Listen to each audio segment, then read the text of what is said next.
Okay, so getting back into our coverage over X-Men comics as we work our way up to X-Men Days of Future Present, we pick up with X Factor number 40. Now for me personally, this book is really more of a epilogue for X-Men Inferno to get us away from that event and to have us be more focused on the next one coming up in our coverage, which would be Days of Future Present. Now, it's not me saying, hey, you can forget about X-Men Inferno completely. No, you cannot, because that event is going to be part of characters' lives from here on out for the rest of our coverage over the X-Men, especially for Cyclops, Jean Grey, and also Cyclops' son, Christopher.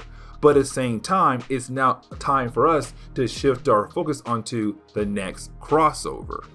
And so now we dive into X Factor number 40. Now we do pick up with the X Factor team leaving the funeral for Madeline Pryor. Now we are told that it has been 1 week since the ending of X-Men Inferno, but the team had to go to 2 funerals. So one for Madeline and the other one for Candy Southerns, the ex-girlfriend to Archangel. But the team does not realize that they are being watched by the Nanny and Orphan Maker. Now, we have talked about the Nanny before in earlier videos of our coverage over X Factor. Now, when it comes to the Nanny, she goes out of her way to kidnap mutant babies away from human parents. And the reason why? Because she believes that human parents do not have the right to raise mutant children because they don't know how to raise mutant children.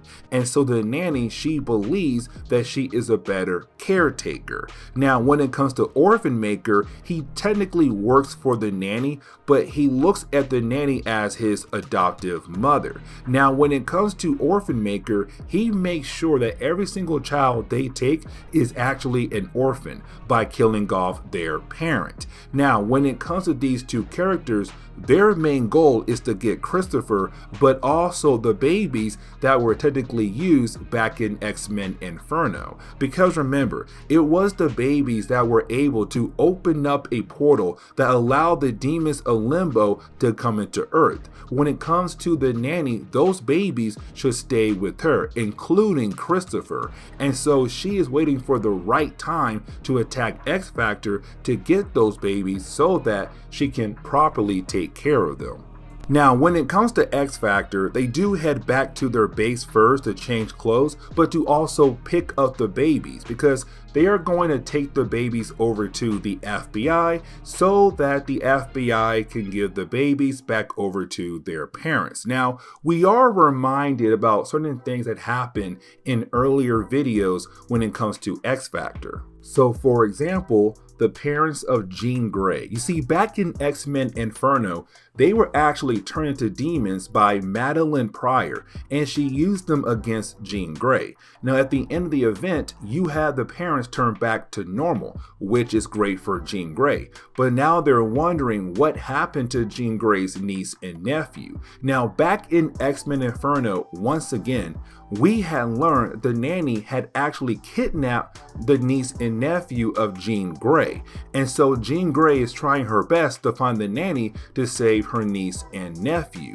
Now, with that being said, we're also reminded about the trainees of X Factor. Now, in the early days of X Factor comics, you had the team go out of their way to find other mutants to properly train, to help them learn how to control their powers. But after a while, you had the team realize those kids need an education, and so you have the team go out of their way to put the kids in different schools. Now, the younger ones like Leech and Artie and also WizKid, they are going to go back to school, but the older ones cannot because of what happened when they were in school with their mutant abilities, and so they're officially stuck with the X Factor team. Now, when it comes to Rusty, he was actually thrown in jail, but thanks to Beast and other members of X Factor, they were kind of able to get rid of those charges that he was charged for. Because when it came to Rusty Collins, aka Fire Fist, when his powers first manifested, he had he had burned a woman alive, and so he was on the run for a very long time. But now those charges are going to go away for the time being. But either way, you do have the teens say they have to go and give the babies over to the FBI. And when it comes to Christopher, he'll stay behind on the ship with the parents of Jean Grey. And the ship has the ability to protect the kid very well against almost anybody. And when it comes to the nanny, she's okay no longer going after Christopher, but she wants those babies that were kidnapped back in X-Men Inferno. Now that leads us into the battle between X Factor and the nanny and also Orphan Maker. You see, when it comes to the nanny, she was able to attach her aircraft to our hero's aircraft to start the battle. Now, the battle does last for a few pages, except the battle does stop when you have our heroes actually winning, but really it stops when you have Archangel realize there's somebody inside the armor suit of the nanny. You see, when it came to our heroes, they believed that the nanny and Orphan Maker were just robots, and that was it, not knowing that there were actually people inside the robotic suit. And come to find out, those people are really trapped inside those robotic suits. And that leads into the origin of the nanny. You see, we kind of find out that the nanny used to work for the right. Now remember, when it comes to the right, they are an organization that goes around the world hunting down mutants left and right. Now, when it comes to the right, they had no idea that the nanny was actually a mutant. Now, at first, when she had joined the right, she was helping them create different kinds of cyborgs. But once she got word what they were trying to do, she began to go out of her own way to try to stop the right. But the right found out that it was her who was trying to stop them. And so they grabbed her and threw her in one of her own inventions. And so now she's locked away in that egg-shaped cybernetic armor suit. Now, when it comes to Orphan Maker, we are told that he was actually being held hostage by Sinister. So guys, remember, when it comes to Sinister, he is very quick to use anybody for all his different kinds of schemes. But once he realized that he no longer has a use for you, he will go out of his way to get rid of you. Now, when it comes to Orphan Maker, we have learned that apparently he has a very unique kind of power that could do some serious damage to the entire world. And so to protect the world, he is locked away inside that armor suit. And when it came to Sinister, that was when he realized he no longer had a use for Orphan Maker and tried to kill him off. But the nanny stepped in and saved Orphan Maker. Orphan Maker was the first child the nanny had ever saved. Now currently, X Factor is holding on to Orphan Maker, and they tried to make a deal with the nanny saying, listen, if you want him back, then you must give us all the kids that you have kidnapped so far. And you have both parties agree to the deal. Now with that deal, that means Jean Grey is able to get her nephew and niece back. Now here's the thing about the nanny.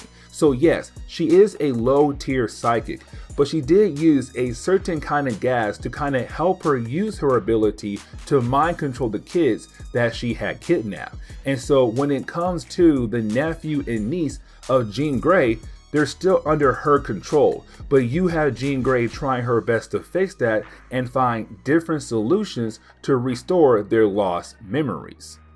And the story does wrap up very quickly because once you have X Factor drop off all the kids the nanny and Orphan Maker had kidnapped over the years to the FBI, you have X Factor go back to their aircraft alongside with the niece and nephew of Jean Grey. Now this is Jean Grey handing over her niece and nephew to her parents to properly take care of them because Jean Grey's sister is still missing. They have no idea where she is at. Now you do have Jean Grey inform her parents, hey, there is a possibility they might not remember who you are, except the kids do remember their grandparents, but they do not remember Jean Grey.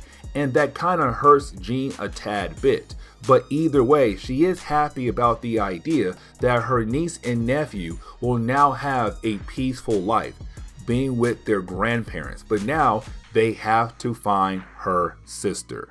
And this is where we are going to end today's comic book video. So please leave me a like down below and subscribe. Also, if you have any suggestions on books I should read, well, please let me know in the comments below, because you never know, your suggestion could be a future video down the road.